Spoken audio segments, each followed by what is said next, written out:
Buenas tardes, licenciado. Bien, a ver. Estamos 5. Ya. Bueno, hoy día vamos a hablar acerca de las enfermedades ocupacionales. Bueno, me presento, soy el doctor Julio Chomba Valverde, médico cirujano general y médico en salud ocupacional y del trabajo. Bueno, la importancia de realizar esta ponencia, sobre todo para el conocimiento de las enfermedades más relevantes en los accidentes del trabajo y las enfermedades desencadenadas por este. Es importante resaltar que estas enfermedades ocupacionales son de alta frecuencia, pero lastimosamente el diagnóstico no es de manera oportuna porque son de diagnóstico subclínico y progresivos, ¿no? Entonces hay que tener bastante cuidado en el diagnóstico de estas enfermedades. Por ese mismo motivo, por ser subclínicas, por no generar clínica, es que se hacen los controles ocupacionales de manera periódica. Se hacen de manera anual o de manera semestral, ¿no? Entonces, he ahí la razón de por qué cada trabajador, tanto del ámbito público como del ámbito privado, tienen que tener control de su personal. Casi en el ámbito público no se hace eso. Eso se hace con mayor rigurosidad en el ámbito privado, ¿no? La empresa minera, las industriales, las metalúrgicas, las agroindustriales, las de procesamiento de hidrocarburos. Ellos son los que con mayor frecuencia hacen estos despistajes periódicos, mínimo una vez al año y ideal 2 veces por año, ¿no? Entonces, esa es la importancia de esta ponencia, ¿no? Conocer algunas enfermedades, no las vamos a ver todas, porque ver todas las enfermedades pues sería tirarnos acá pues todo un día hablando de cada una de las enfermedades y sería demasiada larga esta ponencia. Entonces acá en este tiempo que vamos a tener vamos a ver qué es salud ocupacional, cómo se va a enfocar la salud ocupacional y cómo es que estas influyen y desencadenan enfermedades ocupacionales. Entonces, vamos a ver en este pequeño tiempo que tenemos hasta las 6 de manera somera algunas de las enfermedades ocupacionales, tratando de abarcar las de mayor importancia. Bien, entonces, las enfermedades ocupacionales, ¿qué son? Son todas aquellas enfermedades ocasionadas por algún tipo de actividad laboral. ¿Ya? Entonces, esta enfermedad ocupacional tiene que tener algo primordial: causalidad. Es decir, que la enfermedad sea efecto de una labor ocupacional. Es decir, tiene que tener causa y efecto. La causa, la actividad laboral; el efecto, la enfermedad a causa de la actividad laboral. Es así como se va a establecer la denominación de enfermedad ocupacional. Es una actividad laboral donde todos los trabajadores están expuestos a una condición de trabajo, a un determinado factor de riesgo, dependiendo de cada actividad laboral, que son susceptibles de producir daño o alteraciones de la salud a un corto o largo plazo. A corto plazo, los accidentes laborales. ¿no? Los accidentes por derramamiento, las caídas, la manipulación de sustancias corrosivas, la manipulación de sustancias inflamantes. Esas generan enfermedad a corto plazo. A largo plazo, pues los trabajadores de la salud sometidos a estrés laboral, ahora que es tan frecuente, los trabajadores de salud expuestos a agentes infecciosos, ¿no? Bacterias, virus, hongos, ¿no? También los trabajadores que trabajan en socavones, ellos que están expuestos a al sílice, que están expuestos a los derivados del carbón, a la hulla, el alquitrán, ¿no? Entonces, esas enfermedades generan una enfermedad ocupacional a largo plazo, ¿no? Es así como definimos una enfermedad ocupacional. Hay factores que intervienen en esta pérdida de la salud, ¿no? Estos factores se pueden reconocer como enfermedad profesional. ¿Qué factores están acá en este proceso de salud de enfermedad? ¿No? El trabajo que realiza uno de manera proactiva, ¿no? Ahí dice que el trabajo se realice por cuenta ajena, es decir, por cuenta propia. El trabajo que tú mismo desempeñas, ¿no?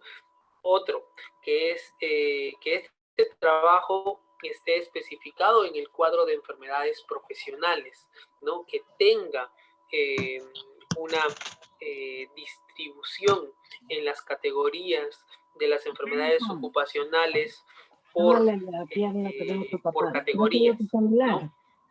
Quien tenga el audio prendido, por favor, ponerlo en mute, para que no tengamos problemas de interferencia. ¿Ya?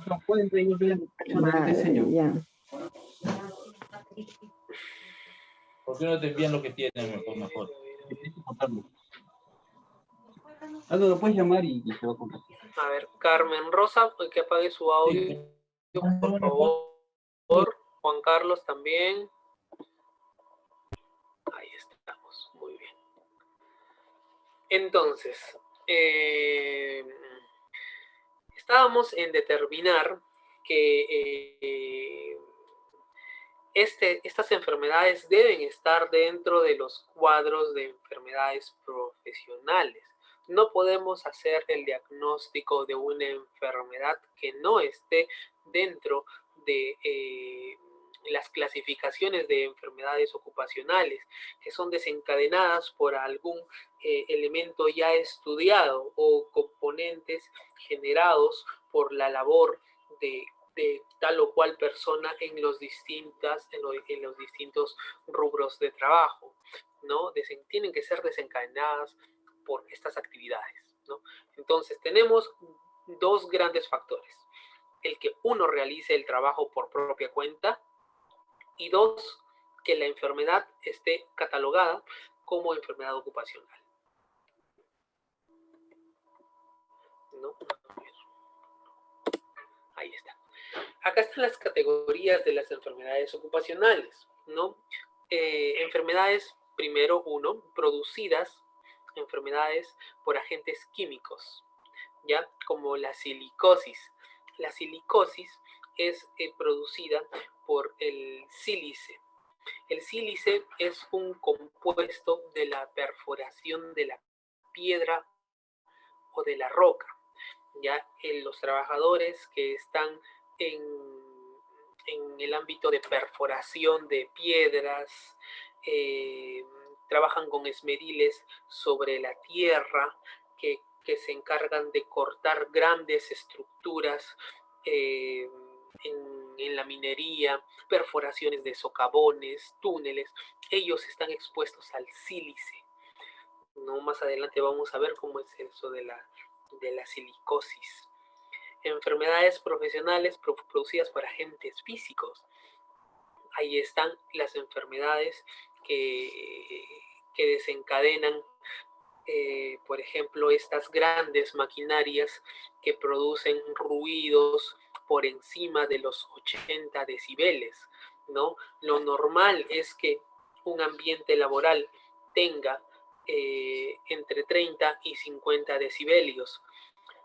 Todas actividades que producen un ruido mayor a los 80 decibelios generan un tipo o trastorno de hipoacusia, que son las hipoacusias neurosensoriales, ¿no? O hipoacusias de conducción, dependiendo de la lesión, ¿no?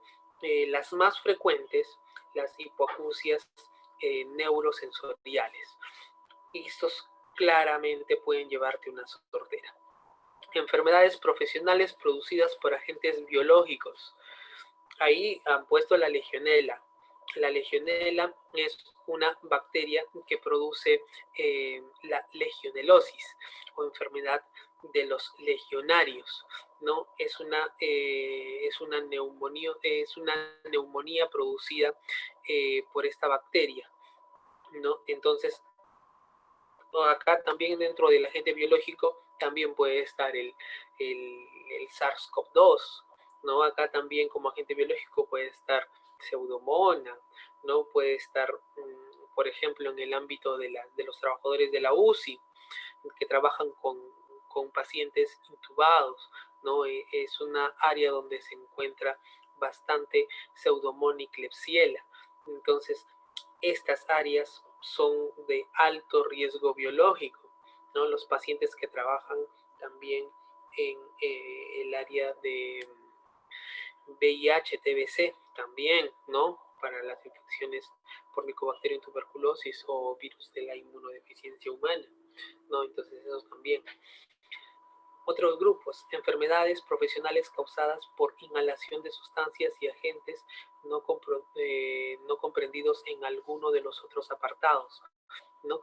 Por ejemplo, los que trabajan con telas, ¿no? Los que trabajan con telas, el polvillo de las textileras, ¿no? Ese polvillo también produce la famosa asbestosis, ¿no? Producidas por el asbesto. El asbesto es la sustancia química producida de las textileras. Enfermedades profesionales de la piel causadas por agentes o sustancias no comprendidas en ningún otro apartado. Por ejemplo, contacto con sustancias corrosivas, por ejemplo, trabajar con mercurio, trabajar con sílice, trabajar con bromo, trabajar con esas sustancias pueden irritar la piel. Depende también de los factores que tenga la persona. La persona que está expuesta puede reaccionar de diferente forma a otra persona que está expuesta al mismo estímulo, ¿no? Acá ya vienen los factores propios de cada persona para desencadenar una enfermedad frente a uno u otro agente. Es decir, una persona que está expuesto a un agente puede no generar ninguna alteración, como que otro que está expuesto al mismo factor puede desencadenar enfermedad, ¿no? Entonces, así es como se desencadenan las enfermedades, ¿no? Y enfermedades profesionales causadas por agentes carcinogénicos, ¿no? Radiación ionizante, los derivados del benceno, ¿no? Los derivados de los hidrocarburos, los derivados, por ejemplo, también del consumo de algunas bebidas. Entonces, esas sustancias que pueden producir alteraciones en la estructura celular y desencadenar así patologías tumorales benignas o malignas, ¿no? Carcinogénicos. Entonces, dentro de las características de las enfermedades profesionales, vamos a tener que las enfermedades profesionales se caracterizan porque tienen inicio lento, como se los dije en un inicio. Esa es la característica de este tipo de enfermedades. Hay hay un grupo que sí, ¿no? Que son accidentes laborales que, por ejemplo, los traumatismos, esos sí van a ser categorizados en otro ámbito, ¿no? Entonces, estos accidentes profesionales o estas enfermedades ocasionadas de manera progresiva, con un curso oculto, con un curso más progresivo, no tan brusco, son denominadas las enfermedades ocupacionales, ¿no? Por eso es que siempre hay que hacerle un seguimiento a estos pacientes, periódico, anual, o si es que se puede, cada 6 meses, que sería lo ideal, ¿no? Entonces, estos pacientes o estas personas que están en el ámbito laboral tienen que tener un control, ¿no? Tienen que tener un control por parte del empleador, ¿no? Acá también hay que tener en cuenta bastante que ahora las empresas se preocupan bastante por sus empleados.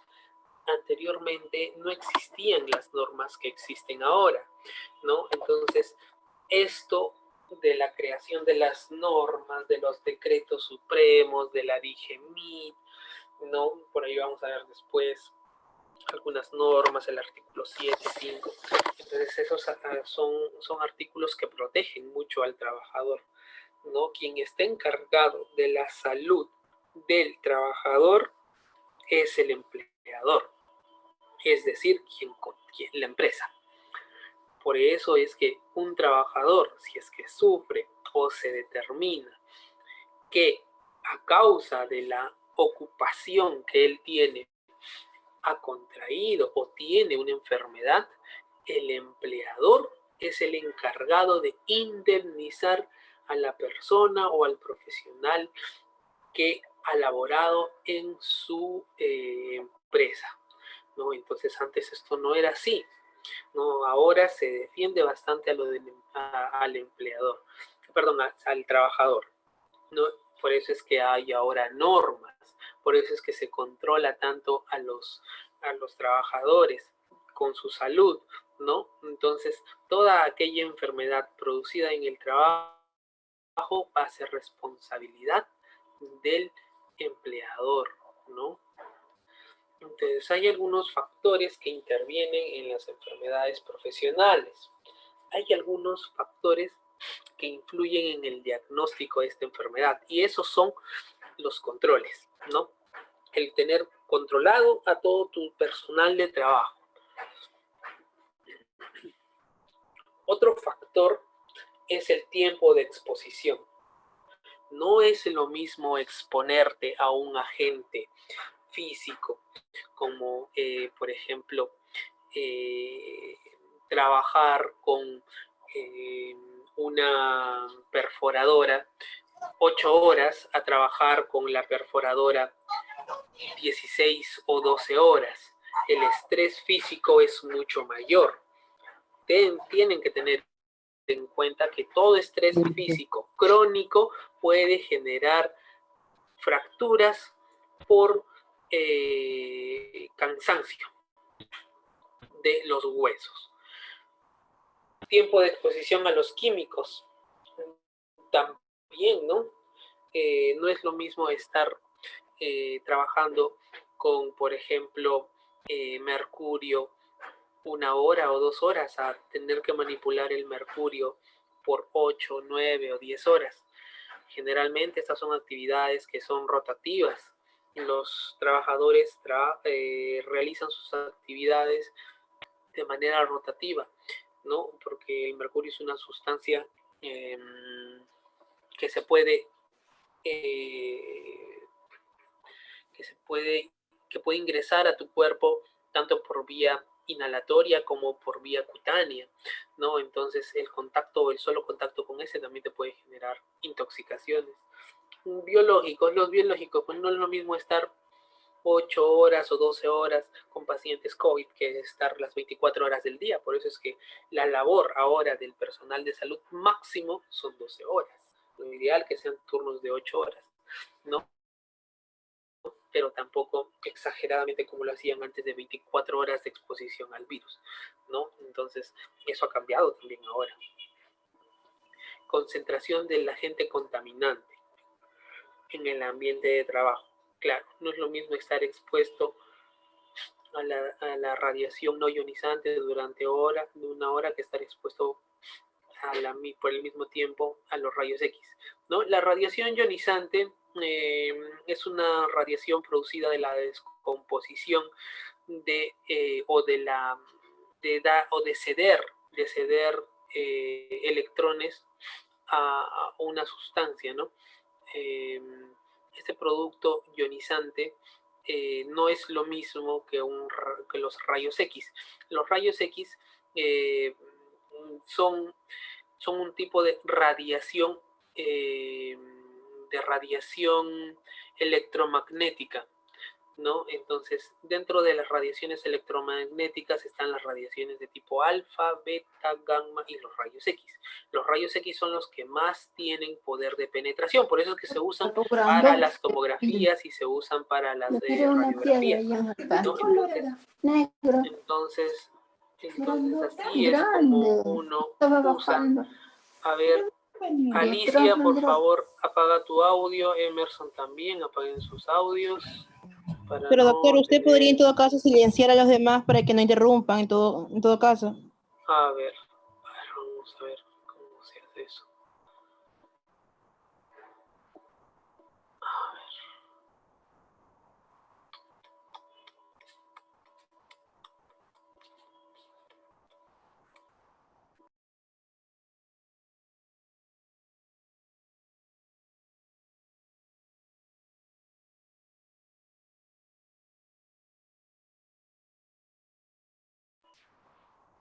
Ya, a ver, vamos a continuar, ahorita veo eso.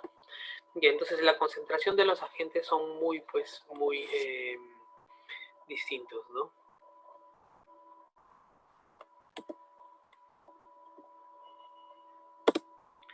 Las características de las personas, del trabajador también, son muy distintas, como les dije, ¿no? La exposición a un agente no va a ser la misma para una persona que para otra.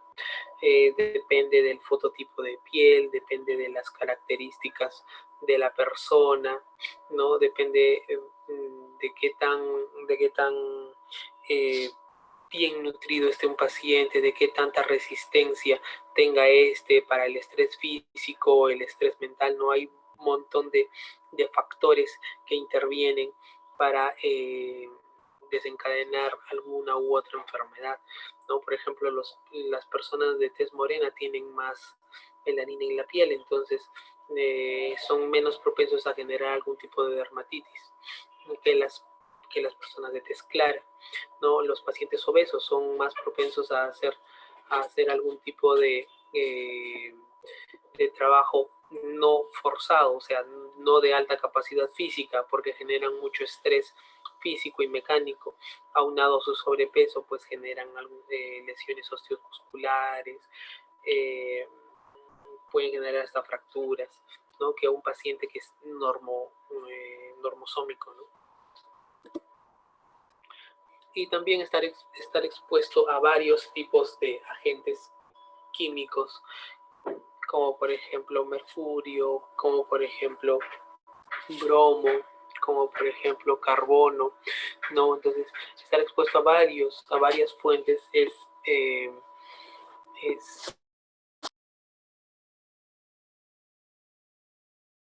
estar expuesto a varias fuentes, pues es totalmente distinto a una sola fuente, ¿no? Entonces acá hay que tener en cuenta la exposición a los contaminantes, hay que tener en cuenta las características físicas y hay que tener en cuenta el tiempo de exposición.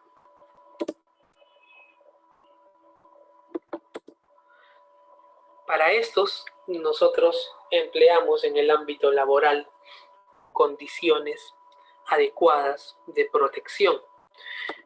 Esto es el empleo de guantes, el empleo de protectores faciales completos con casco y de equipo adecuado de cuero que resista los corrosivos y que no tenga ningún material que pueda generar una descomposición rápida, es decir, que el material sea resistente a corrosivos.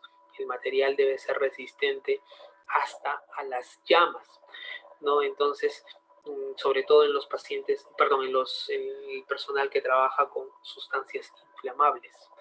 Eso debe ser lo ideal. También el estrés físico que tiene un paciente y las arduas horas de trabajo son un factor importante para ser vulnerable ante alguna enfermedad, ¿no? Si un trabajador está debilitado ante la exposición a cierto agente, puede ser más vulnerable, ¿no? Entonces, ahí ustedes se dan cuenta que una persona que ya está sometida a un estrés laboral tiene cierta carga de estrés. Aunado esto a un agente que genere más estrés, pueden comenzar a generar algunos cuadros generados por este propio estrés, ¿no? Entre ellos, por ejemplo, las famosas gastritis, ¿no? Las gastritis erosivas. Estas gastritis erosivas son las que pueden generar este tipo de... son las que generan el estrés. Algunos factores que intervienen en las enfermedades profesionales, por ejemplo, factores de riesgo en el uso de maquinarias y herramientas. Acá interviene bastante el número de horas que el trabajador está expuesto a estas grandes maquinarias generadoras de gran ruido, generadoras de vibración, generadoras de estrés físico, ¿no? Entonces, estas se recomiendan que sean en periodos no mayores a 8 horas, ¿no? Entonces, el uso de estas maquinarias grandes, pesadas.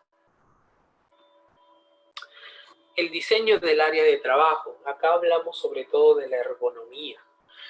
La ergonomía de un trabajador debe ser con una posición adecuada, que la computadora esté al mismo nivel de los ojos.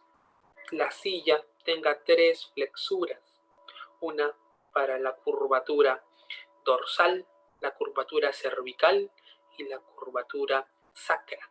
Entonces, estas deben de cumplir las características adecuadas, ¿no? La ergonomía es muy importante, por eso el diseño del área de trabajo, ventilado, con bastante luz, ¿no? Entonces, esas características son muy importantes.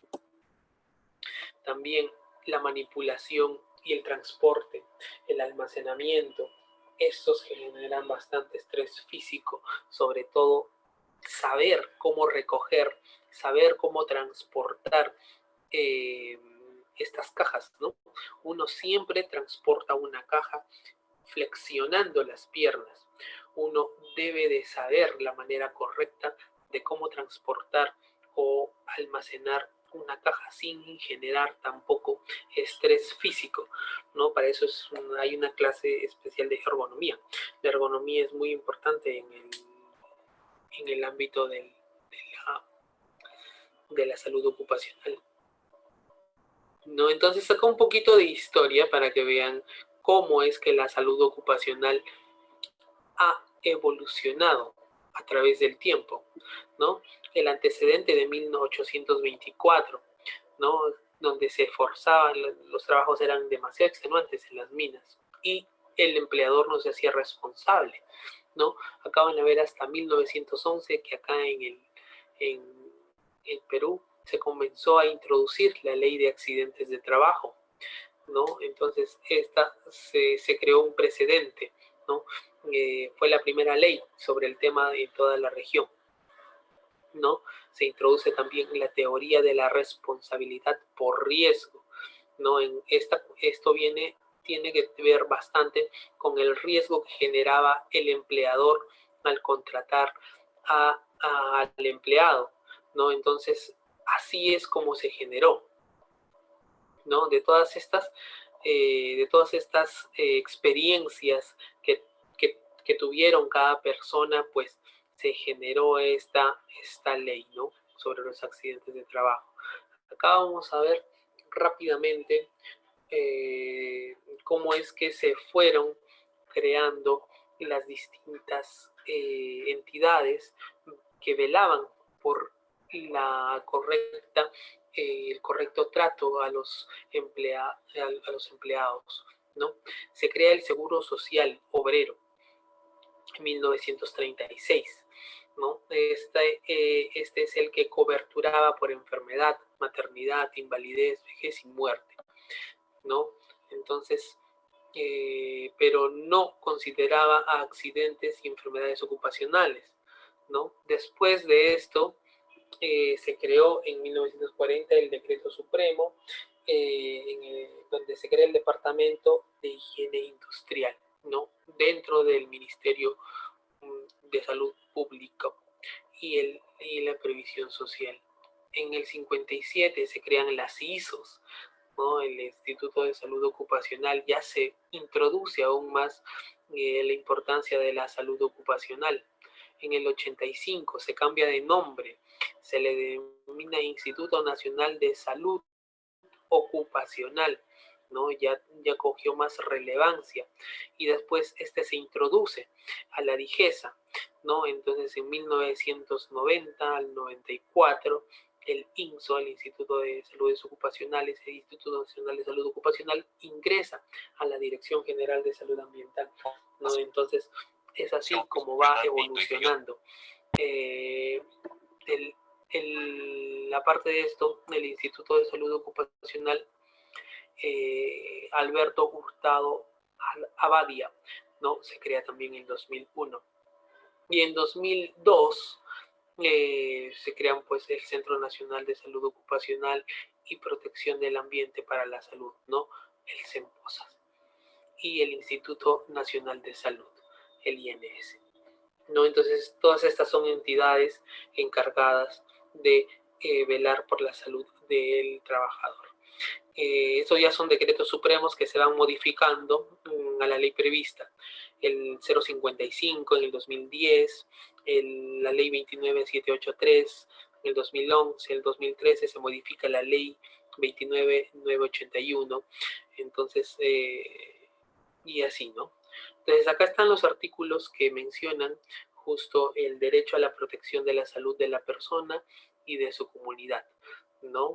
En el artículo 7, así como también se encuentra establecido la responsabilidad del Estado para determinar la política nacional para normar y supervisar su aplicación, ¿no? Entonces, el Estado también es responsable de las actividades laborales que desempeñan los trabajadores y que obligan a sus empleadores a tener su propia normativa de salud ocupacional.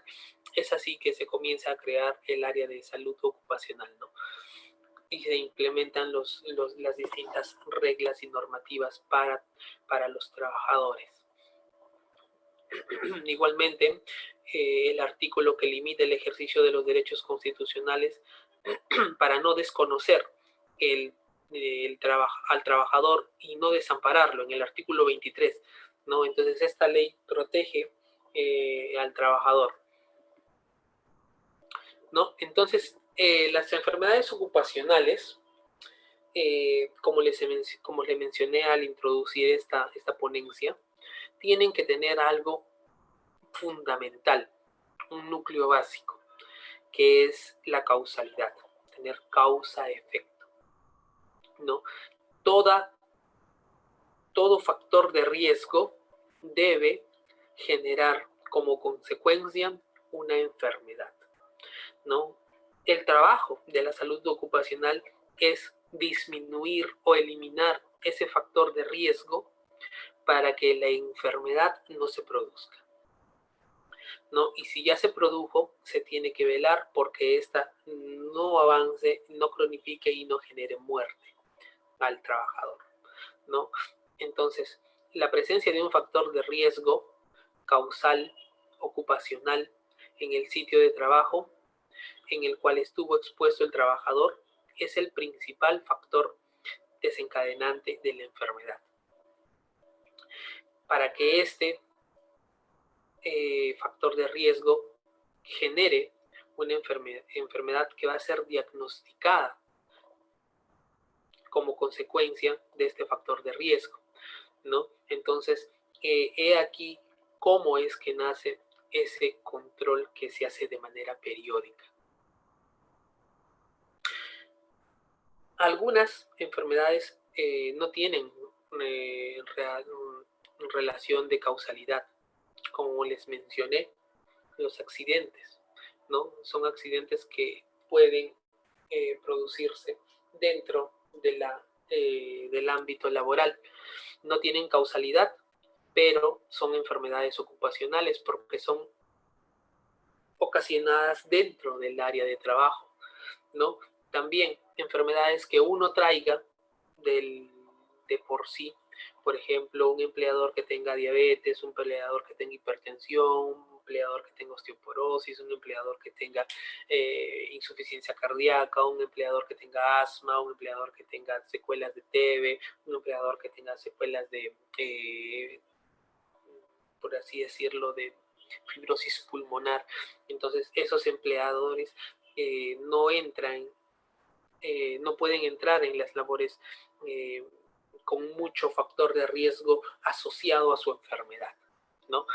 Es decir, en el examen médico preocupacional, lo que va a hacer el personal médico es identificar estos factores, ¿no? Entonces, si es que identifican estos factores, hacen el diagnóstico oportuno, estos trabajadores no van a poder laborar en esa área si es que esa área genera un factor de riesgo que pueda complicar la enfermedad subyacente a la que tiene el paciente. Por ejemplo, un paciente que quiere trabajar de perforista en una mina de carbón y el paciente, cuando viene a evaluación ocupacional, me trae su placa, me trae sus exámenes y yo veo que en la placa de pulmones hay compromiso de secuela por una TBC antigua, ¿no? Hay una fibrosis de base en ese pulmoncito, yo no lo voy a meter a trabajar en ese,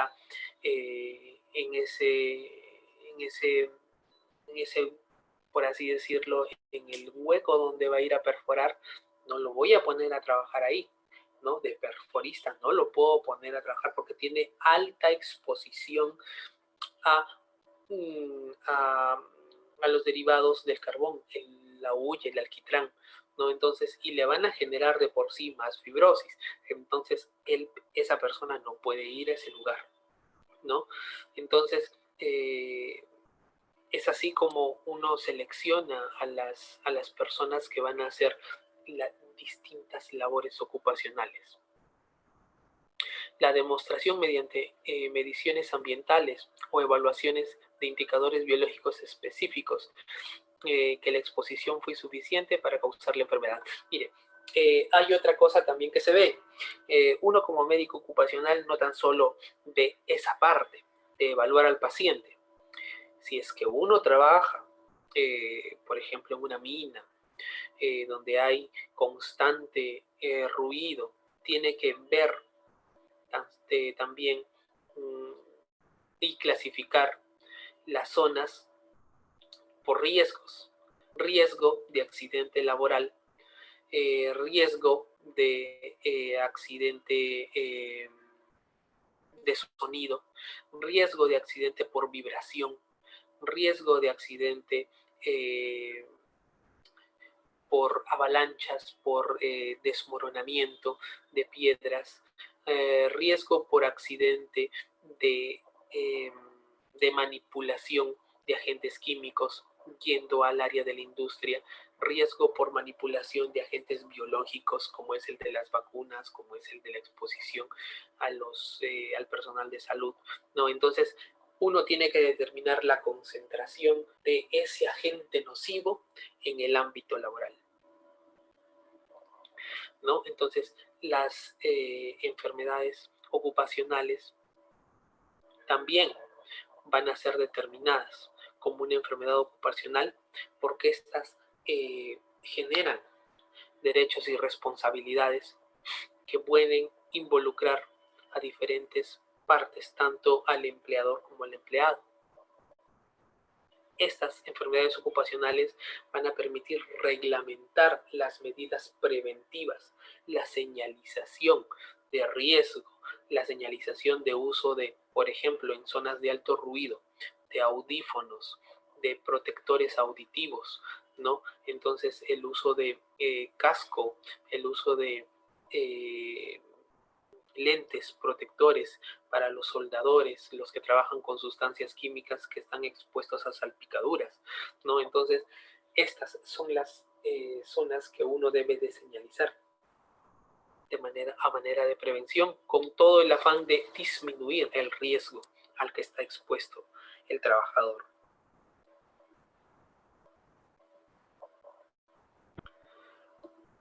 Otros factores que determinan una enfermedad ocupacional, como ya les mencioné, la concentración del agente contaminante, ¿no? Puede ser ruido, puede ser vibración, puede ser un agente biológico, un agente químico, ¿no? Entonces, estos varían según el límite de valores por ambiente laboral, ¿no? Todos tienen sus límites. Por ejemplo, el de la vibración, ¿no?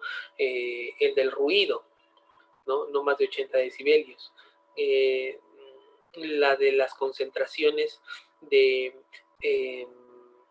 microgotículas o de virus por cada mililitro de aire respirado, ¿no? Entonces esto influye bastante en el ambiente laboral. Otro es el tiempo de exposición, ¿no?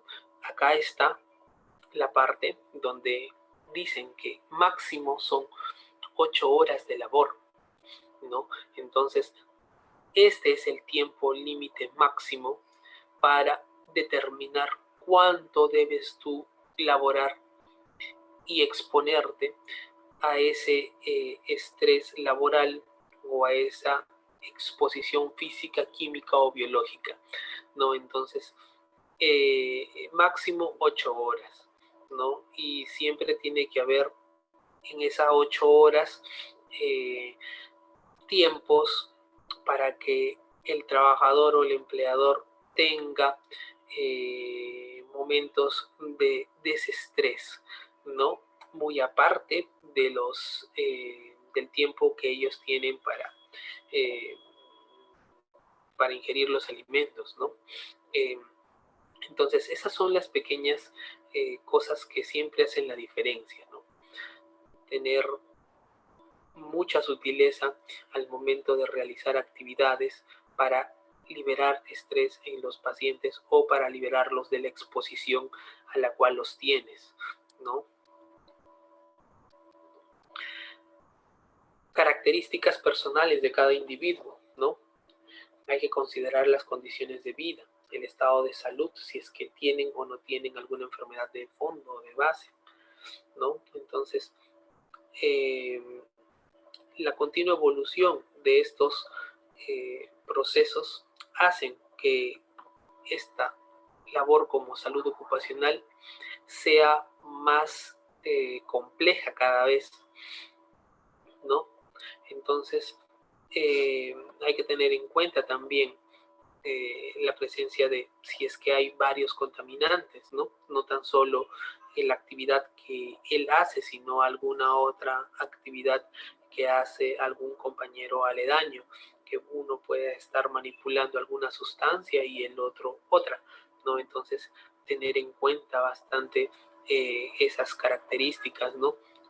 La cantidad de agentes biológicos que manejas, la cantidad de agentes químicos que manejas, ¿no?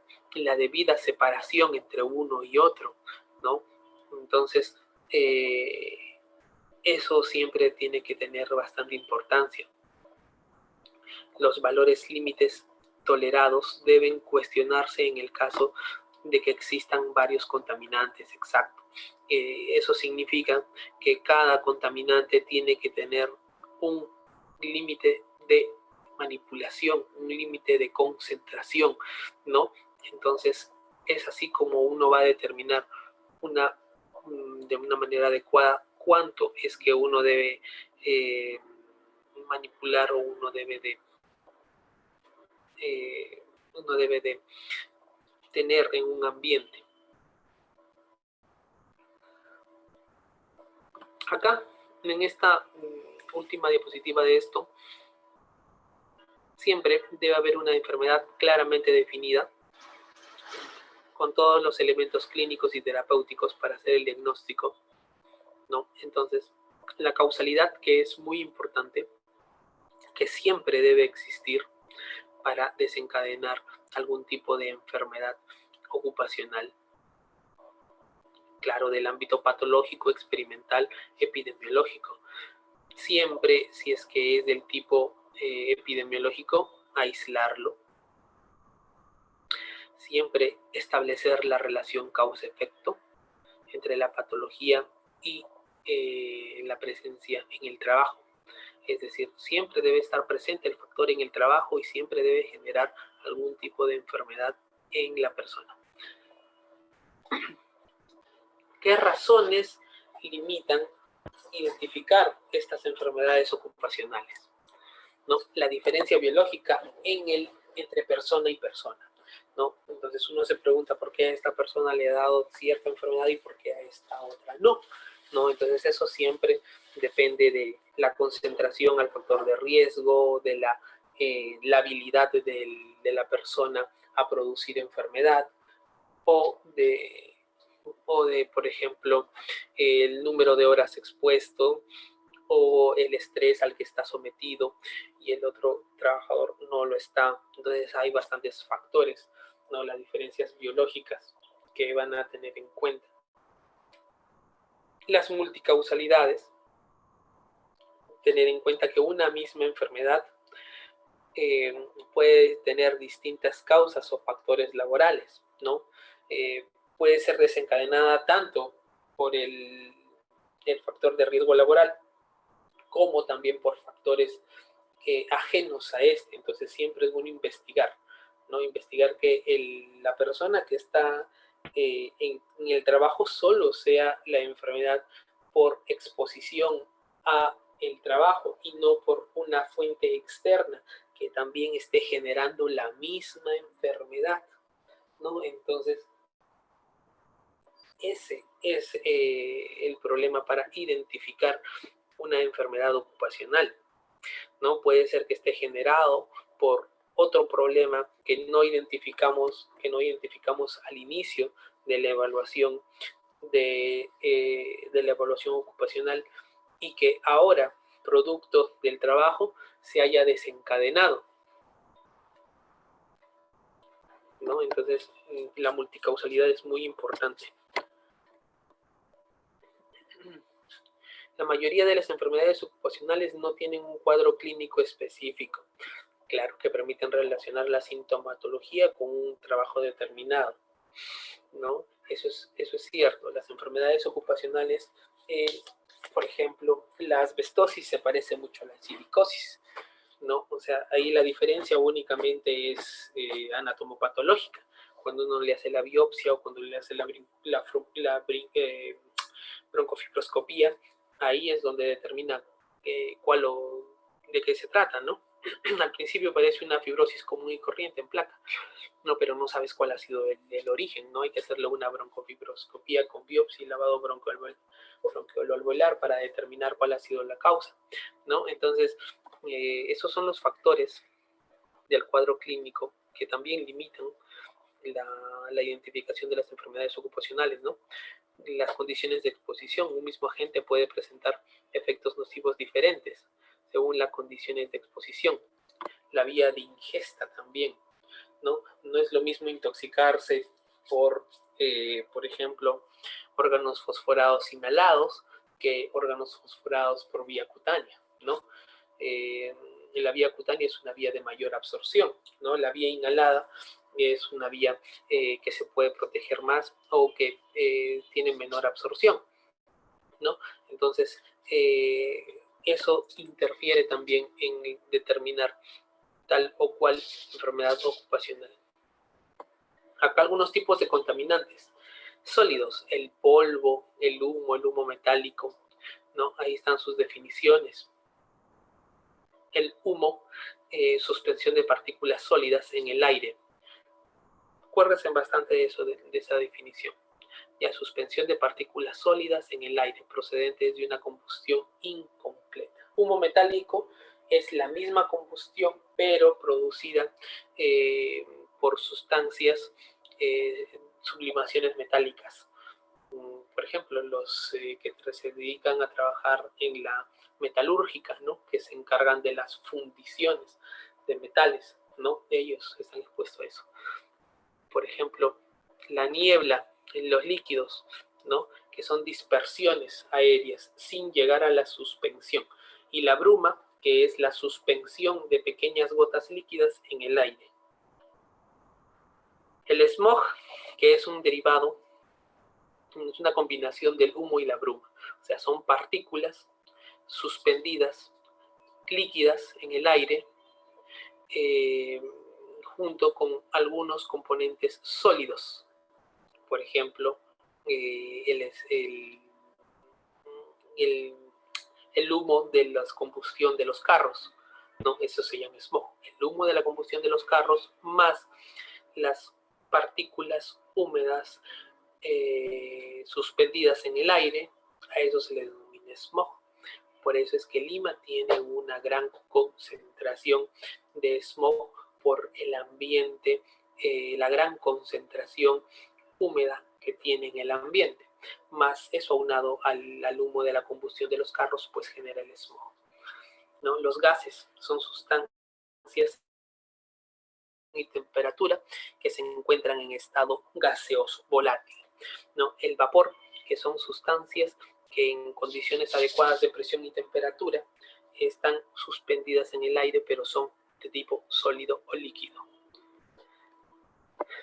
Tipos de contaminantes físicos: el ruido y las vibraciones, ¿no? Como les mencioné, las radiaciones ionizantes y no ionizantes, ¿no? La temperatura, la humedad, el calor, el frío, las presiones, los campos eléctricos o magnéticos, ¿no? El disconfort térmico. Todos esos son agentes físicos que pueden generar algún tipo de enfermedad o distrés en la persona. Distrés. Acuérdense bastante de eso. Es distinto estrés que distrés. Lo vamos a ver más adelante. Factores biológicos, los virus, las bacterias, los hongos. Esos son contaminantes que generan enfermedad, que pueden generar enfermedad, depende de cada individuo, de sus funciones biológicas, de su genética, ¿no? Entonces, eso depende bastante también de las cargas bacterianas, virulentas, ¿no? La exposición. Biomecánicos, las posturas, ahí viene bastante la ergonomía de los trabajadores, de cómo es que ellos trabajan, cómo es que ellos se sientan, cómo es que ellos manipulan un ordenador, cómo es que ellos se desempeñan en su trabajo, ¿no? Todo, de ver eso, ¿quién es el encargado de ver todo eso? El médico ocupacional, ¿no? Del esfuerzo al cual está sometido, de hacer una maniobrabilidad adecuada al transportar elementos pesados, cómo levantarse y recogerlo, cómo dejar esa carga en el lugar donde le corresponde para hacer el transporte, ¿no? Los movimientos repetitivos que hace generan estrés físico, ¿no? Entonces, todos esos son tipos de elementos contaminantes. Ahora, las vías, ¿no? ¿Cuál es la vía más frecuente por la que se producen estas enfermedades ocupacionales? La vía respiratoria, la vía cutánea, la vía digestiva, mucosa, la vía parenteral, que es la endovenosa. ¿Cuál es la más frecuente? La más frecuente es la vía respiratoria. La vía respiratoria es la vía más frecuente por donde ingresan los agentes nocivos, tanto biológicos, químicos, ¿no?, como gases, vapores, ¿no? La vía respiratoria es la vía más frecuente. Constituida por el sistema respiratorio desde la nariz hasta los alvéolos pulmonares. La vía cutánea es la segunda más frecuente. La penetración de estos contaminantes se va a hacer directamente por la piel, ¿no? Entonces, al hacerse directamente por la piel, los contaminantes entran directamente a la circulación sanguínea, porque ustedes saben que debajo de la piel se encuentra un gran sistema vascular, ¿no?, que absorben estas sustancias y la llevan a la circulación general, ¿no? La vía digestiva también es otro gran componente. Por acá generalmente las sustancias corrosivas son las que ingresan. Por ejemplo, las ingestas inadvertidas o las ingestas que no son, por así decirlo, voluntarias, son las que producen lesiones de la vía digestiva. Por ejemplo, el mayor corrosivo, el más letal corrosivo que puede generar lesiones hasta la muerte, son las sustancias alcalinas, ¿no? Muchos dirían que las sustancias ácidas como el ácido sulfúrico, el ácido clorhídrico, son las que podrían dañar mucho más a un paciente o a una persona que ingiere esta sustancia, ¿no? Sin saber que las lesiones que causa el consumo de ácidos es una lesión superficial. El ácido lo que va a ocasionar es una lesión de epidermis y dermis, ¿no?, tanto en la piel como en el tubo digestivo, a diferencia de, por ejemplo, la lejía, que es un alcaloide, esta puede generar, esta lejía, lesiones mucho más profundas. ¿Por qué? ¿Por qué? ¿Qué diferencia hay?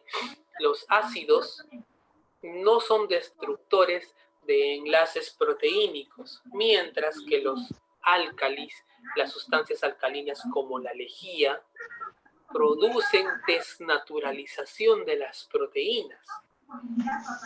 Es así que al romper las uniones proteínicas, tanto de la piel o como de la mucosa digestiva, tienen más capacidad de penetrarlas, ¿no? Un ácido puede producir lesión de manera superficial, mientras que el álcali, la lejía, va a producir una lesión mucho más penetrante, llegando a lesionar no tan solo la mucosa, submucosa, sino perforar hasta la fascia y a generar una mayor lesión,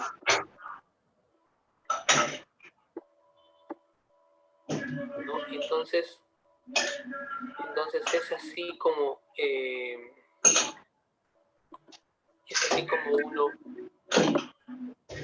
uno evalúa, ¿no?, los distintos tipos de ingreso de las sustancias. La mucosa también es otro tipo de vía por donde ingresan estos agentes, ¿no? La mucosa conjuntiva de los ojos, ¿no? Por ejemplo, los aerosoles, los vapores, ingresan por las mucosas tanto de la boca como de los ojos, ¿no? La vía parenteral, es decir, la producida por inyecciones inadvertidas o de manera directa al colocarle algún tipo de sustancia, ¿no? Estas producen producen lesiones tanto en la piel como sistémicas, porque pueden llegar directamente a la circulación sistémica.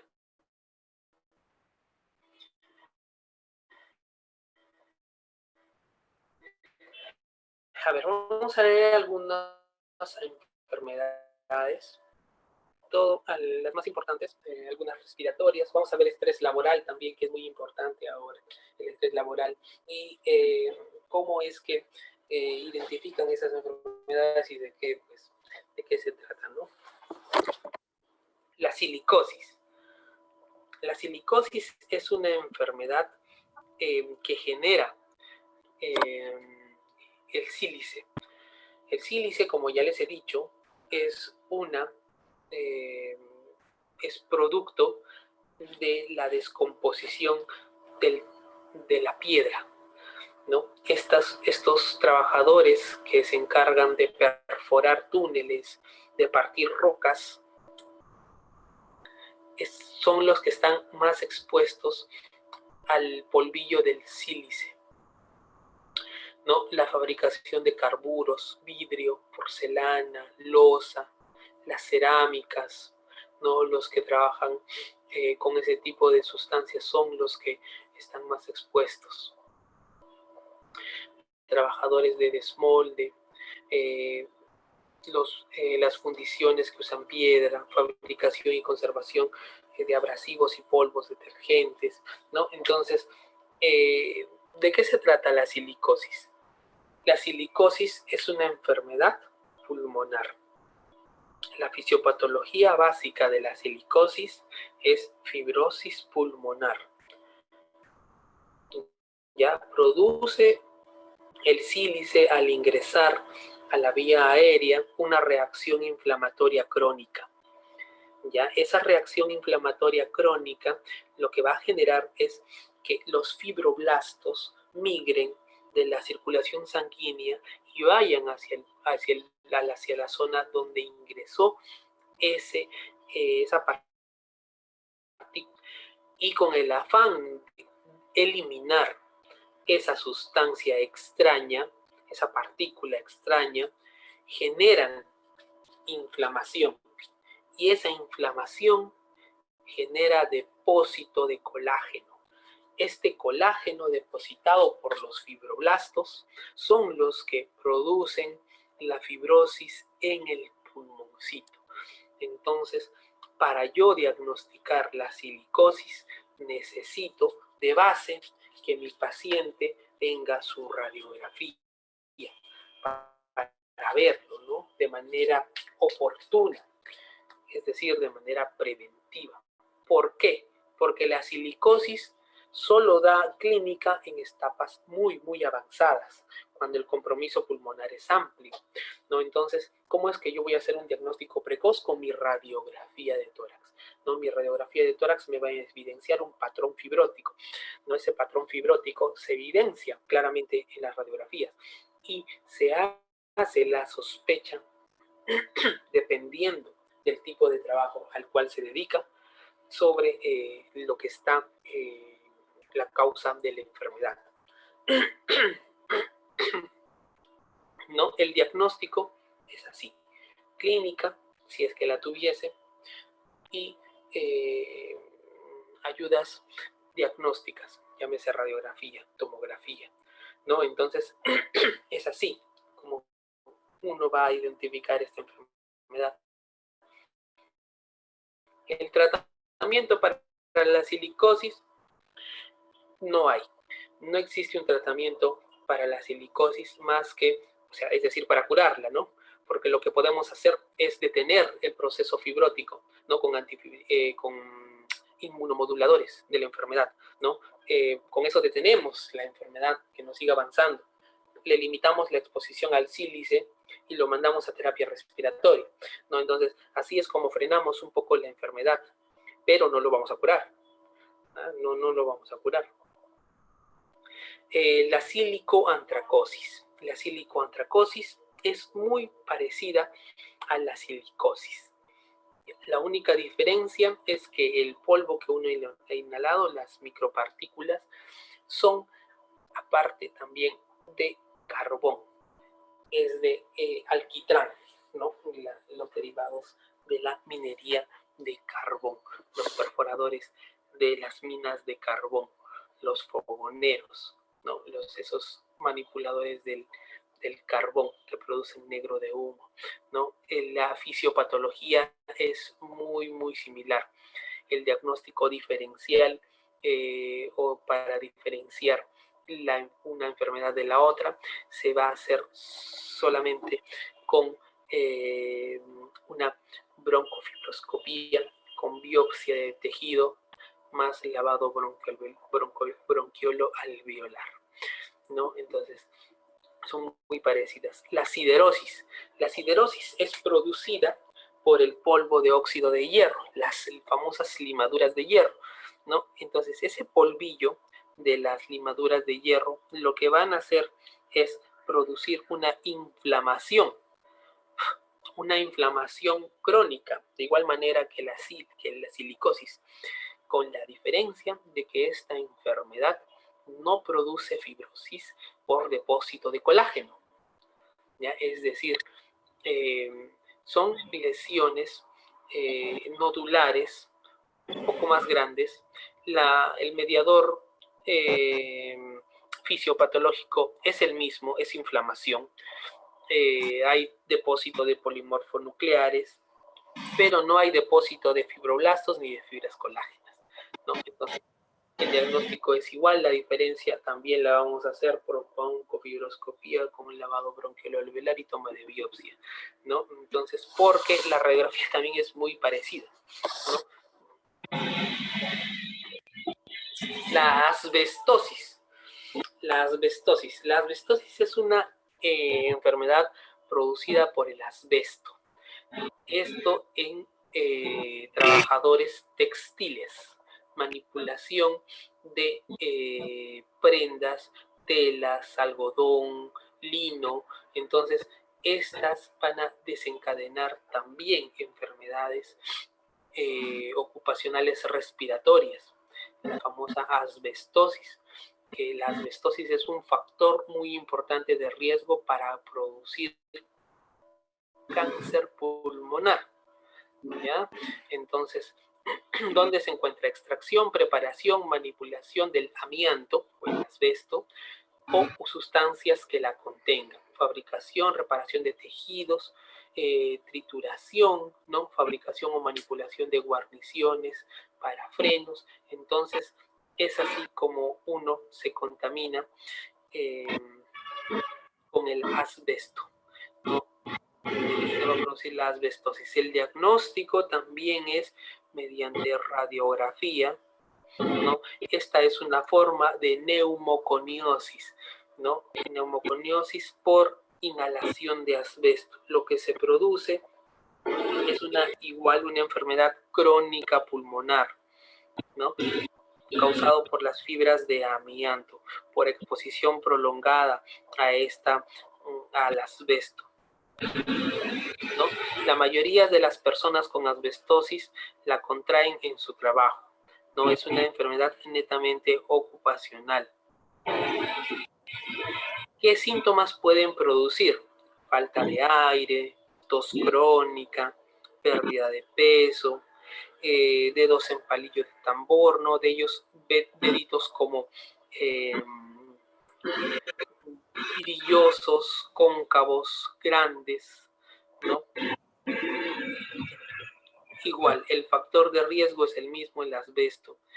¿Qué complicación? La complicación, le he dicho, puede producir cáncer, ¿no? El cáncer pulmonar. El diagnóstico por radiografía. La talcosis. La talcosis es una enfermedad también producida por polvos de talco. Estos están principalmente en las caleras, ¿no? En los trabajadores que están expuestos a los derivados del yeso, ¿no? De la cal, ¿no? Entonces, estas enfermedades son igual de enfermedades por absorción de talco, ¿no? Es una enfermedad crónica por exposición mayor a 3 años de este elemento este elemento químico, ¿no? Igual, ¿cómo se hace el diagnóstico? Mediante radiografía, ¿no? Igual en la radiografía se va a ver un patrón micronodular, ¿no? Entonces, de igual manera que la otra, esta talcosis también debe ser diagnosticada de manera oportuna por el médico ocupacional. ¿Qué es lo que debe pedir? Nuevamente la radiografía, ¿no? Esta es una enfermedad de bronquios. Igual, el primer síntoma en aparición siempre es la tos crónica, la dificultad para respirar, ¿no? Pero eso, como les dije, en formas avanzadas, no moderados a severos.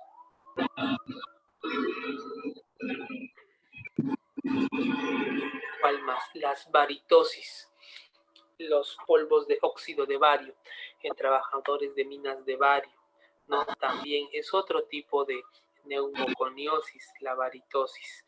La varitosis, al igual, es una enfermedad de tipo intersticial benigna, también no es fibrótica, no es por exposición al polvo del bario. Esta enfermedad de igual manera, el descarte se hace con una radiografía. El bario es un mineral no metálico, no tóxico, pero de igual manera tiene que ser controlado, ¿no? Entonces,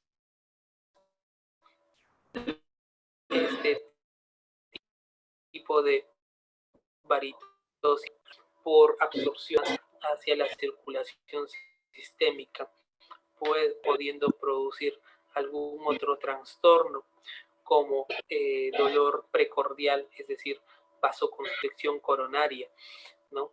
Hipertensión arterial también puede producir el bario. El estaño también es un polvo de óxido de estaño. También está en las minas de las grandes minerías donde se hace extracción de estaño. El estaño es un metal pesado, ¿no? Es un metal pesado. Entonces, de igual manera, el despistaje de la estañosis se hace mediante radiografía de tórax, ¿no? Entonces, la bisenosis también, producidos por el algodón, la bagazosis también por la caña de azúcar. Todas estas son enfermedades del tipo neumoconiosis, es decir, que van a producir enfermedad dentro del pulmón. Las más importantes son la silicosis y la asbestosis. ¿Por qué? La silicosis porque me produce fibrosis pulmonar y la asbestosis porque es un factor de riesgo importante para producirme cáncer.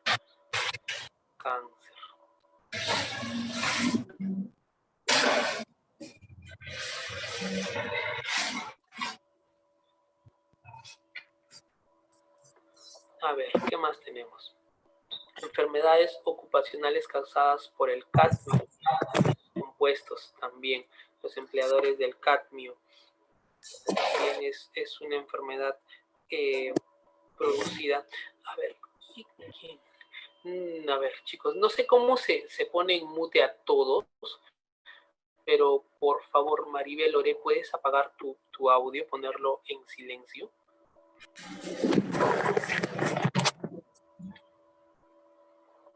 Por favor.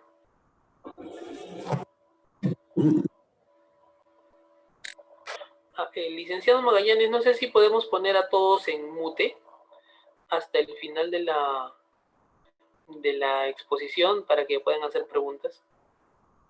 Doctor, disculpe, no le entendí. Hay que poner a todos en silencio para que no puedan activar su audio. Ya, gracias. Voy a ver eso de los audios entonces, no se preocupe. Sí, porque yo no lo puedo hacer desde acá, no sé por qué. O no, será que no sé usar mucho esto. Ya, por favor, a los participantes, entonces controlen su audio, no lo prendan hasta el final. Gracias.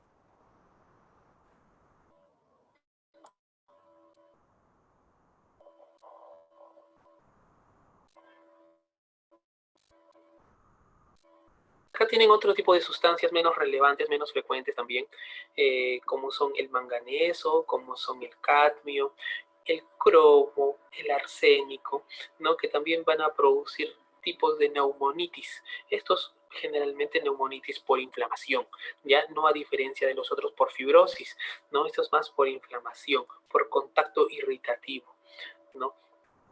Igual las fosforosis por fósforos, la fluorosis por flúor, ¿no? Por la inhalación de cloro, que son sustancias que te producen más que una fibrosis, más que una neumoconiosis, te producen neumonitis. Ya la neumonitis es muy distinta, es por irritación directa. Ya la clínica es más aguda, a diferencia de las otras que son crónicas. ¿Ya? Las enfermedades producidas por radiaciones ionizantes. Acá tenemos las enfermedades que son desencadenadas por exposición a radiación, ¿ya? Radiación de tipo electromagnética. La más frecuente es rayos X. También deben saber que hay rayos de tipo alfa, de tipo beta y de tipo gamma. Los más dañinos, son la radiación beta. Ya la radiación beta, que son ondas de alta frecuencia, de alta penetrancia. Ya los rayos X también son de alta penetrancia, pero que lo usamos nosotros para hacer medios de diagnóstico, ¿no? Entonces, está implicado los rayos X en todo tipo de productos que sean capaces de producir radiación. Por ejemplo, los tomógrafos, ¿no? Por ejemplo, las máquinas para sacarse radiografías, ¿no? Máximo, un paciente debe de sacarse una tomografía por año, como máximo. ¿Por qué? Porque lo estamos sometiendo a gran radiación. Tengan en cuenta la equivalencia de que una tomografía equivale a 350 radiografías. Una tomografía es como si te estuvieran sacando 350 radiografías, ¿no? Entonces, y dependiendo también del tipo de tomógrafo que tomen, ¿no? Puede ser un tomógrafo de muchos cortes, ¿no? Entonces, de 32 cortes, eso te saca, tienes mucha mayor carga de radiación. Las radiaciones infrarrojas también, las producidas por sopladores de vidrio, ¿no? Entonces estas radiaciones infrarrojas lo que producen más son lesiones de tipo ocular y de la piel. Los rayos X, me olvidé de mencionarlas, que es como un gran factor de riesgo, junto con el benceno, de producir enfermedades hematológicas, de producir cánceres hematológicos, de producir cánceres de tipo derivado de células hematopoyéticas, leucemias, linfomas, ¿no? Entonces, ese es un factor de riesgo para esas enfermedades. Las radiaciones infrarrojas sobre todo te producen lesiones en piel, ¿no? Los pacientes que son sometidos a grandes tipos de radiación infrarroja pueden producir lesiones en piel y ojos, ¿no? Sobre todo cataratas.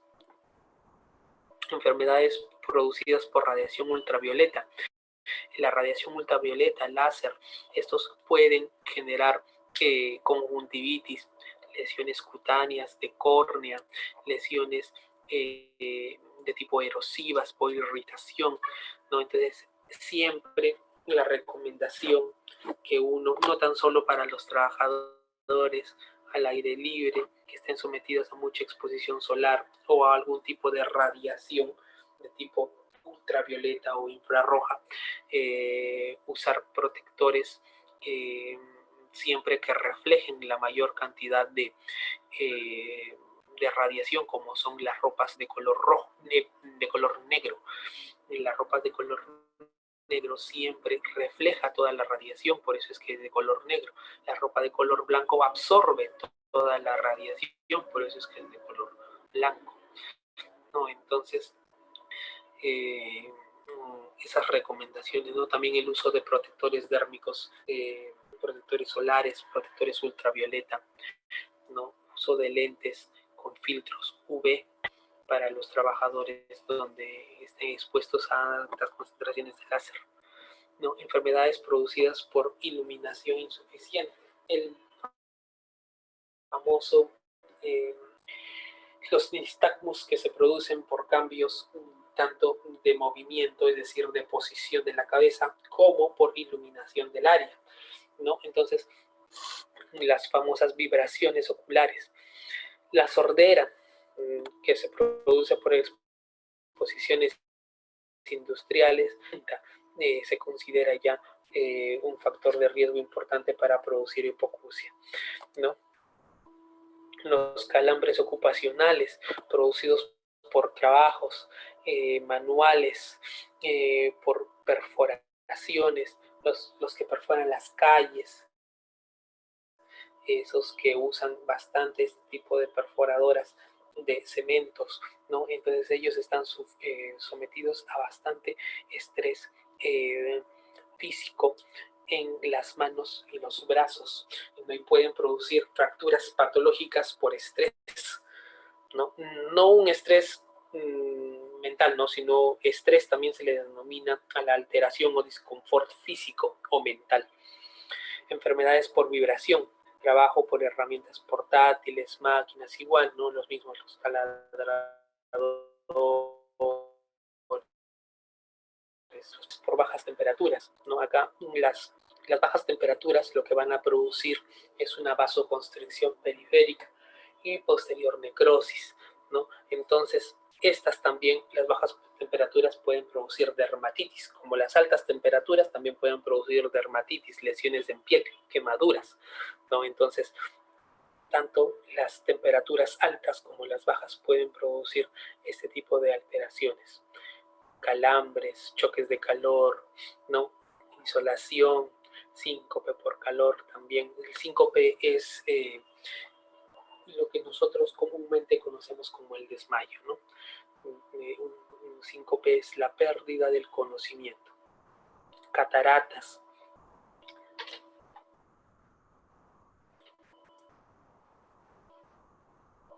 En los síndromes por alteración barométricas, es decir, por la subida o bajada de presión. Por ejemplo, un claro ejemplo son los buzos. Los buzos que,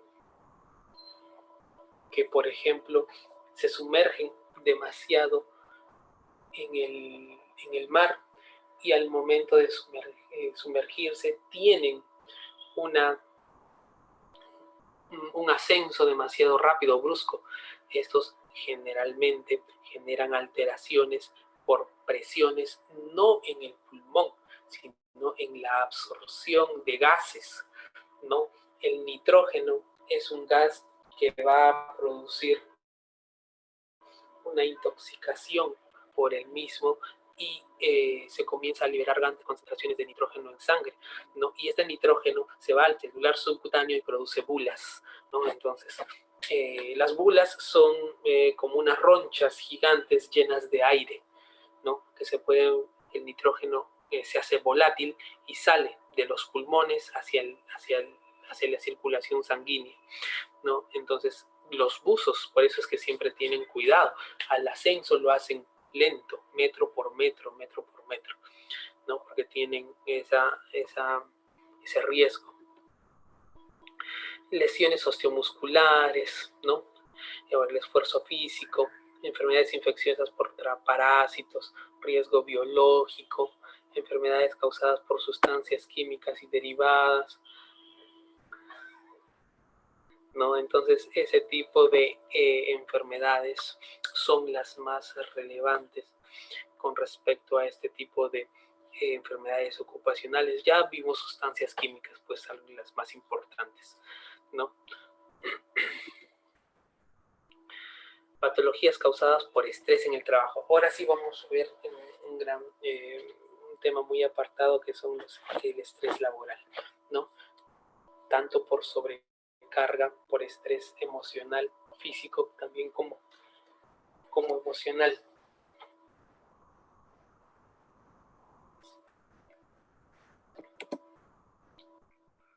¿No? Enfermedades ocupacionales, ¿no? El asma ocupacional, el asma generado, por ejemplo, por el asbesto, también el asbesto es un alergeno, aparte de producir enfermedad es un alergeno, te puede producir asma ocupacional porque puedes hacer una reacción inmunológica al asbesto y generar un tipo de broncoconstricción, ¿no? Y puedes generar asma del tipo ocupacional por asbesto, puede ser también por sílice, ¿no? Generalmente es por asbesto.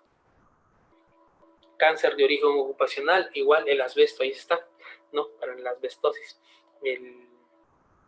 El asbesto es el principal factor de riesgo para producir cáncer pulmonar, ¿no? Enfermedades producidas por otros tipos de radiaciones no ionizantes, ¿no? También, pues, ¿no? La luz ultravioleta, los infrarrojos, las radiaciones productos de las bombas atómicas, ¿no? También. Acá algunas otras enfermedades ocupacionales, su factor de riesgo y los exámenes que se deben realizar. Por ejemplo, cuando tienen un paciente con VIH, hepatitis B, hepatitis C, TB, ¿qué es lo que se debe hacer para el despistaje? Un examen serológico para VIH, su prueba de ELISA, ¿no? Para virus de la hepatitis C, antígenos para virus de la hepatitis B, C, y también hay otros 3, ¿no? Hepatitis A, B, C, T y la hepatitis E, ¿no? El BK en esputo también, radiografía de tórax anteroposterior, ¿no? Siempre para diagnosticar la TBC pulmonar, ¿no? Ahí está. Síndromes de disfunción reactiva de las vías aéreas. Como les mencioné, los alergenos, el asbesto, el derivado del algodón, otros también que no son ocupacionales y que generan alergias y asmas, pues son los derivados del polen, ¿no? Del polen. Para estos pacientes, su somograma completo, donde van a evidenciar eosinofilia, ¿no? O sea, un aumento de los eosinófilos. Medición seriada de la hiperactividad bronquial. Eso se hace con unos test, ¿no? El test de estimulación bronquial con salbutamol, su radiografía de tórax, anteroposterior y lateral y su espirometría. ¿No? La radiografía de tórax, sobre todo para descartar alguna otra enfermedad, ¿no? Que también puede estar produciendo algún tipo de reactividad de la vía aérea. Y una espirometría lateral para hacer el diagnóstico, ¿no? De un patrón obstructivo en un asma o de un patrón restrictivo en el caso de una fibrosis pulmonar, ¿no? Entonces, esos son los dos tipos de patrones de espirometría, ¿no? Para tener en cuenta en estas vías aéreas. Ahí están las neumoconiosis, ¿no? Las neumoconiosis por polvo de sílice o de amianto, o sea, el algodón. Radiografía de tórax igual para hacer el diagnóstico anteroposterior y lateral cada 2 años, ¿no? Acá debe ser cada año, ¿no? Cada año es lo ideal.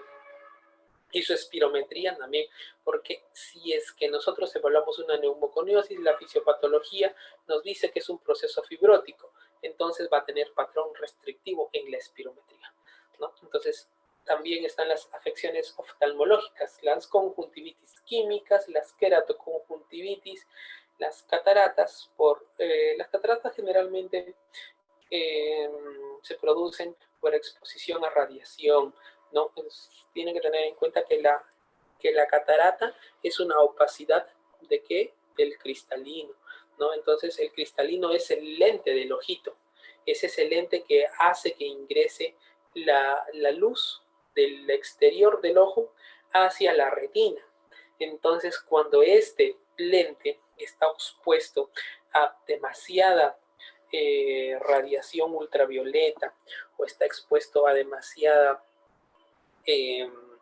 luz, en el caso de los soldadores, por eso es que usan ellos unos lentes oscuros, ¿no? Para ver dónde sueltan, ¿no? Entonces, eso es lo que produce esa luz, produce la opacidad de ese lente que nosotros tenemos dentro del ojo llamado cristalino, y se da la famosa catarata, pues. Entonces están para las conjuntivitis, los polvos, los humos, los gases, las neblinas, para las cataratas, las radiaciones, las bacterias, los virus, para las blefaritis, la neuritis óptica. La neuritis óptica también es un tipo de alteración neurológica del nervio óptico, ¿no? Ahí lo que hay que hacer, exámenes oftalmológicos, fondo de ojo y una tomografía del ojito. Daños dermatológicos ocupacionales. Las sustancias, ¿no? De bajo peso molecular o de alto peso molecular, ¿no? Para ellos, sus pruebas cutáneas, su lámpara de Wood, la maniobra de Minkowski, que es una maniobra donde se hace un raspadito y se ve el sangrado después de la lesión, ¿no? Exámenes directos con los dermatofitos, su hemograma para ver si es que hay alguna alteración. Las leucemias también, el principal factor de riesgo, los bencenos, ¿no? También los rayos, ¿no? El hemograma completo para ver, ¿no?, cómo están ahí los parámetros hematológicos, recuento de plaquetas, determinación, bueno, eso ya es más médico, ¿no? Las neoplasias malignas de hígado, conductos y vías biliares. ¿Quién está relacionado ahí? El cloruro de vinilo, ¿no? El cloruro de vinilo. Siempre hay su ecografía hepática, su hepatograma, su colangioresonancia, ¿no? Carcinoma de células escamosas en la piel, ¿no? Los hidrocarburos, ¿no? Los derivados aromáticos policíclicos.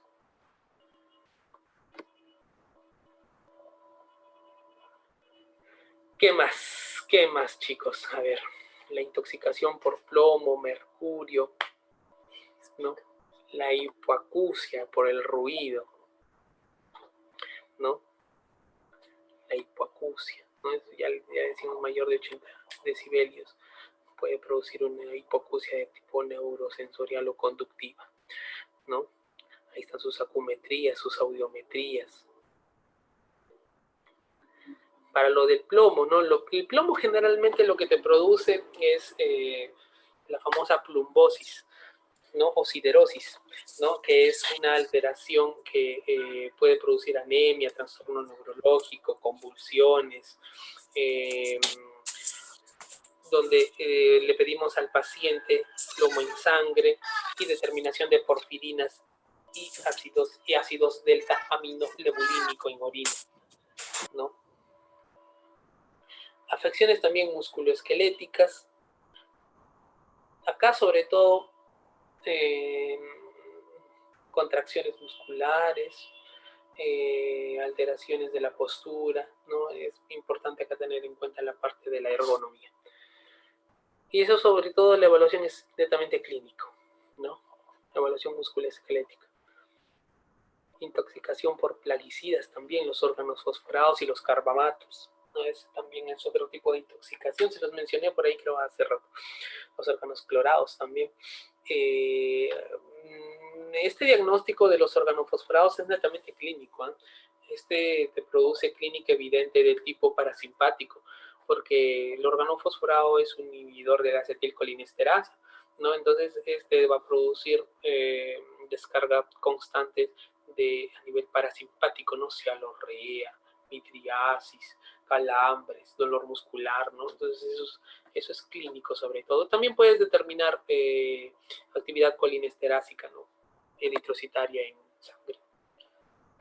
Pero netamente es clínico. La intoxicación por gases tóxicos, ¿no? El dióxido de carbono, el amoníaco, el sulfuro de hidrógeno.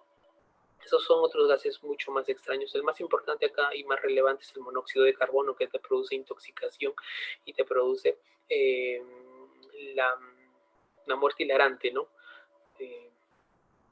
Principalmente eso. Compiten directamente el monóxido de carbono por el oxígeno. Es decir, el oxígeno que se debería unir a la hemoglobina termina siendo desplazado y en su lugar se coloca un monóxido de carbono. El monóxido de carbono es 200 veces más difundible que el oxígeno. Entonces, su capacidad de difusión es mucho mayor, y al ser una capacidad de difusión mucho mayor va a competir con el oxígeno y va a producir una hipoxemia de tipo respiratoria, ¿no? Entonces, para eso algunos exámenes se puede producir un AGA, que es un análisis de gases arteriales, glicemia, concentraciones plasmáticas de la carboxihemoglobina. La carboxihemoglobina es la hemoglobina que no tiene oxígeno, ¿ya? Accidentes de tránsito, y como le dije, ¿no? Conductores que se duermen, que ingresan alcoholizados, ¿no? Ahí hay que ver la somnolencia, la fatiga, la monotonía, el estrés, ¿no? El test de fatiga que se le puede hacer antes de ingresar a su centro de labores al paciente, ¿no? Antes de ingresar, sobre todo los maquinistas al turno noche, siempre entran un test de fatiga. Y otra cosa que se usa son los medidores de sueño. Son unos aparatos que están dentro del carro que van a medir la capacidad de mantener la cabeza erguida, y van a emitir un pitido cuando tú, por así decirlo, cabecees. Ahí está el estrés. Terminamos con el estrés. Es la respuesta no específica del organismo a toda demanda que se haga. Es decir, tú quieres hacer una actividad y quieres esforzarte en eso para cumplir una meta. Entonces, esa actividad va a generar estrés. El estrés es bueno, ¿ya? El estrés es bueno porque te hace más, te permite tener una mayor concentración, una mayor atención, ¿no? Entonces vas a estar más, por así decirlo, atento hacia la actividad que hagas. El estrés, como les dije, es bueno, y anteriormente les dije que recordaran que el estrés no es lo mismo que el distrés, ¿no? Entonces, el distrés es una actividad del organismo de respuesta exagerada, ¿ya? Es una respuesta exagerada ante un estímulo. El estímulo generalmente es alguna actividad que uno quiera realizar, ¿no? El distrés es perjudicial. Como nosotros sabemos acá en este cuadrito, el sistema nervioso autonómico está mediado por dos grandes sistemas, un sistema simpático y un sistema parasimpático. Acá les he puesto el sistema simpático porque es el encargado de ver la parte de la función autonómica desencadenada por estrés. Es decir, el estrés es desencadenado por una sobrecarga de tipo simpático, adrenérgico, simpático, adrenérgico, y pueden generar ¿qué? En el corazón, taquicardia, en el ojito, midriasis, ¿no? En los pulmones, taquipnia, es decir, aumentar la frecuencia respiratoria, aumentar la frecuencia cardíaca, estreñimiento en la vía digestiva, ¿no? Contracción de los esfínteres para no orinar ni defecar a nivel de los músculos autonómicos del piso pélvico, ¿no? Entonces esas son las funciones que hace el sistema nervioso simpático y que se generan cuando tú te estresas. Cuando tú te estresas, ustedes pueden hacer la prueba, tocan la parte de su pecho y van a sentir el pulso acelerado. No es el producto del estrés. Ahí ustedes dicen, se está activando mi sistema nervioso simpático por mis neuronas adrenérgicas, ¿no? Entonces los síntomas: aumento del ritmo cardíaco, ¿no? Estimulan la circulación, obviamente, incremento del ritmo respiratorio, es decir, taquipnia. La sangre se desvía hacia los músculos como maniobra de alerta y se mantiene el corazón con un mayor ritmo, ¿no? Disminuyen las secreciones digestivas, obviamente. Entonces se cierran los poros de la piel. Cambios de temperatura, aumenta la temperatura, aumento del estado de alerta y de la presión, ¿no? Ojos secos, piel brillante, rigidez física, mental y emocional.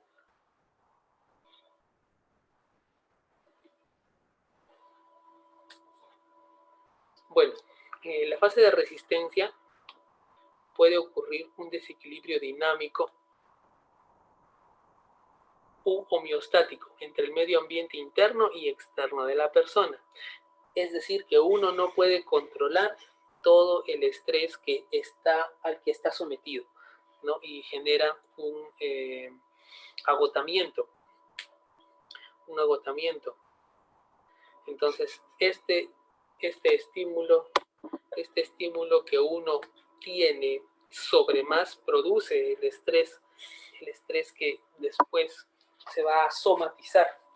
La somatización del estrés viene dado por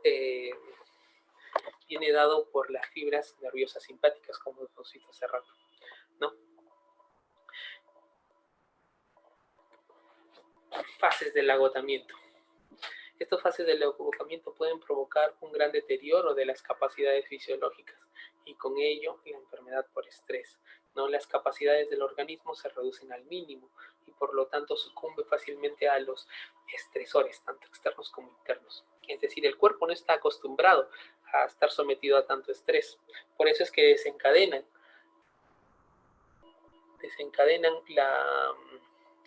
algunas enfermedades patológicas desencadenadas por estrés, como son la falta de atención, las gastritis, las neuropatías periféricas, los dolores musculares, las contracciones musculares, ¿no? Todo eso. Entonces siempre tienen que tener un ambiente laboral inadecuado para generar estrés, sobrecarga de trabajo, estimulación lenta y monótona, ¿no? A veces hacer lo mismo también estresa a algunos, condiciones laborales inadecuadas, alteraciones de los ritmos biológicos, ¿no? También ritmos evacuatorios, responsabilidades y decisiones importantes que la persona tenga que hacer, pues generan también ese tipo de estrés. Entonces, para esto, los tipos de estrés, ¿no? Como les dije, hay un estrés de tipo físico y un estrés de tipo mental, ¿no? El estrés de tipo físico, bueno, va a desencadenar las contracturas musculares. El de estrés de tipo mental va a desencadenar los tipos de estrés por así decirlo, de desgaste o cansancio mental, agotamiento, ¿no? Entonces, estos tipos de estrés, los extraorganizacionales e intraorganizacionales, son los que aparecen fuera del ámbito de la empresa. En este punto se deberá tener en cuenta la incidencia de las relaciones humanas, sociales, políticas y económicas, ¿ya? Es decir, el estrés que genere alguna otra actividad dentro o fuera del ambiente. Si es del ambiente físico, ambiente laboral inadecuado. Si es del ámbito individual, lo que está pasando fuera del ámbito del trabajo, ¿no? Conflicto de roles, ambigüedad de los roles, discrepancias laborales, ¿no? Grupales también, falta de cohesión grupal, conflicto interpersonal, ¿no? El mal clima laboral, todo eso. Entonces, ¿qué enfermedades físicas puede desencadenar? Enfermedades cardiovasculares, enfermedades cutáneas, dolor de estómago, de espalda, insomnio, trastornos mentales. Emocionales, como les dije, el nerviosismo, la ansiedad, la irritabilidad, la tristeza, apatía, baja autoestima. Los mentales, la dificultad para concentrarse, obviamente, tomar decisiones, mala toma de decisiones. Las amnesias, no los olvidos. Los compartimentales, de la falta de apetito, tendencia del aislamiento social, conductas adictivas, todo eso. ¿Qué vamos a hacer? Prevenir análisis de las condiciones de trabajo para cambiarlas, mejorarlas, favorecerlas. Realizar controles médicos ocupacionales, ¿no? Test psicológicos para diagnosticar estrés, ¿no? Capacidad del manejo del estrés de cada persona, ¿no? Entonces, siempre verificar el volumen o carga laboral de cada persona. Tener en cuenta al diseñar los puestos de trabajo que estos puedan brindar estímulos y posibilidades para utilizar habilidades, ¿no? Es decir, que la persona que esté en determinado cargo no termine aburriéndose, siendo monótona su actividad. Definir claramente la misión y las funciones de cada puesto de trabajo para no sobrecargarlo de estrés laboral. Dar oportunidad a los trabajadores de participar en sus propias decisiones, ¿no? Si es que ellos quieren interactuar para así disminuir su carga laboral, pues que lo hagan, ¿no? Mejorar la comunicación interpersonal, ¿no? Entre el jefe y el trabajador, que es muy importante. implementar un sistema de calidad del trabajo, ¿no? Establecer las prioridades de los diferentes niveles de organización. Concientizar acerca de los peligros de sobreestimulación o subestimulación laboral y la incidencia sobre la salud de los turnos rotativos, ¿no? Es decir, que los turnos no sean consecutivos y generen más estrés. Capacitar al personal directivo para que conozca cómo ejercer un liderazgo logrando un mejor aprovechamiento de la inteligencia emocional. Bueno, es así como hemos terminado esta pequeña ponencia de actividades en salud ocupacional. No sé si algunos tendrán alguna pregunta. Ahora sí pueden prender su micro y hacer la pregunta o en su defecto por el chat. Los escucho. A ver, ¿qué consulta o qué interrogante tienen?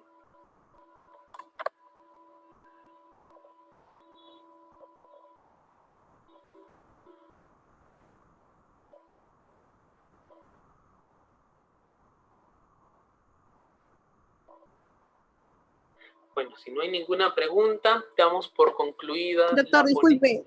Buenas tardes. Doctor, ¿y qué estrategias como personal de salud deberíamos nosotros promover o realizar en nuestro sitio de trabajo para poder combatir esto, ¿no? O disminuir, como usted ha dicho.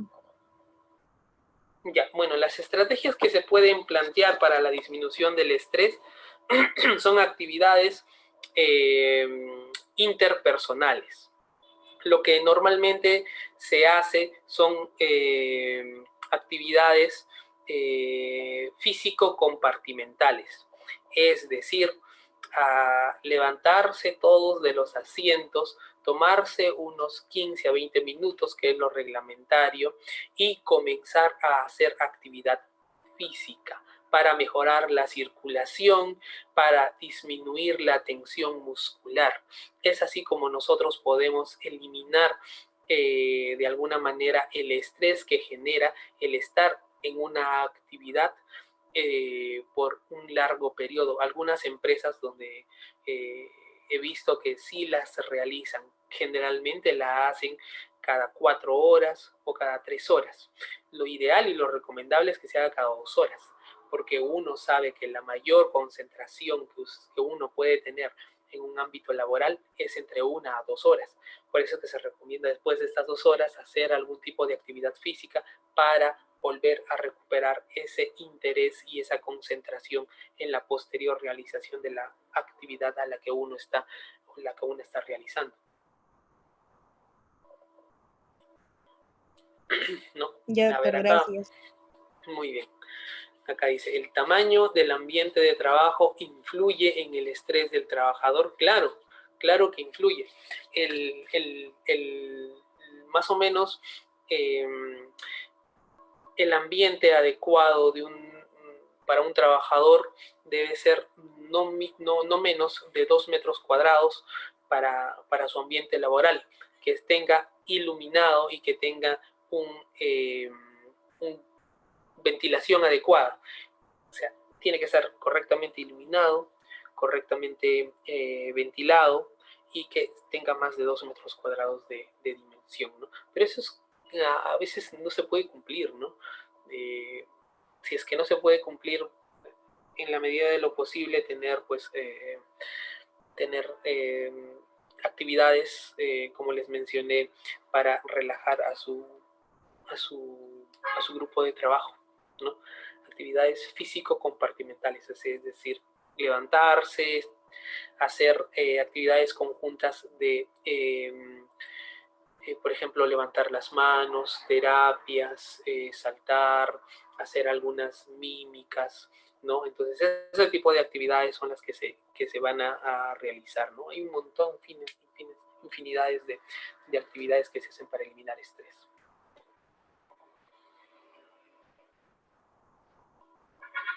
¿Alguna otra pregunta, chicos?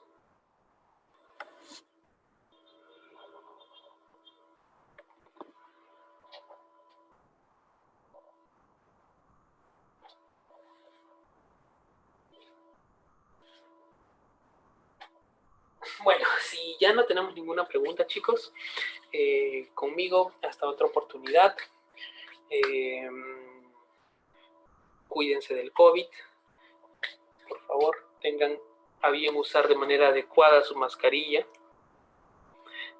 para eliminar el factor biológico de diseminación del virus, ¿no? Para tener una mejor salud ocupacional. Ya, bueno, conmigo hasta otra oportunidad, chicos. Muy buenas tardes con todos. Gracias, doctor, por una excelente ponencia y gracias a los participantes. Hasta nueva oportunidad.